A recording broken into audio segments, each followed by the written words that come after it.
Francis Ngannou, Tyson Fury, qu'est-ce qu'on en retient de ce combat? D'abord, il faut signaler que c'est deux catégories totalement différentes. On a un champion du monde poids lourd incontesté contre un ex-champion MMA. Francis Ngannou, c'était la première fois de faire ce combat de boxe face à un champion du monde actuel qui n'a quasiment aucune défaite. Alors sur papier, on se disait que voilà, c'est Fury qui va gagner ce combat. Sur papier, il était largement favori. On se disait que Ngannou ne tiendra pas forcément 3 rounds, il sera mis KO directement par Fury.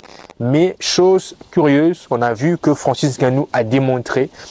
Il a tenu 10 rounds, quelque chose qui est vraiment extraordinaire. Mais voilà, Tyson Fury qui l'emporte par des points suite à la décision des juges. Il y avait un juge qui était pour la victoire de Francis Ngannou, 95-94, et aussi les deux autres juges pour la victoire de Tyson Fury, 96-93 je crois. Je pense que c'était un très très grand combat de la part de Francis Ngannou qui a démontré qu'il était capable, qui a même envoyé au tapis Tyson Fury, quelque chose que Tyson Fury n'a pas fait en retour. En ses titres de champion du monde poids lourd, on se disait que voilà, il allait mettre KO Ngannou au premier round, au troisième round, je crois, mais il ne l'a pas fait. Je pense que si on prend Tyson Fury, on le mettait en MMA, il ne tiendra même pas un round. Pour Francis Ngannou, pour son premier combat de cette catégorie-là, je pense que c'est vraiment un exploit.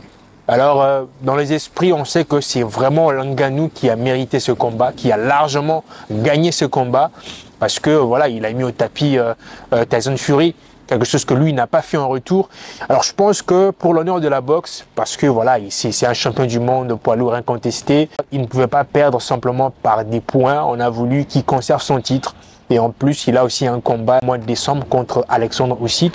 On a voulu simplement qu'il conserve son titre, qui reste comme un champion du monde poids lourd incontesté pour affronter Alexandre Usyk avec ce titre-là. Alors, c'était pas vraiment un combat, voilà, corps à corps, etc. C'était vraiment un combat plus à distance. Et voilà.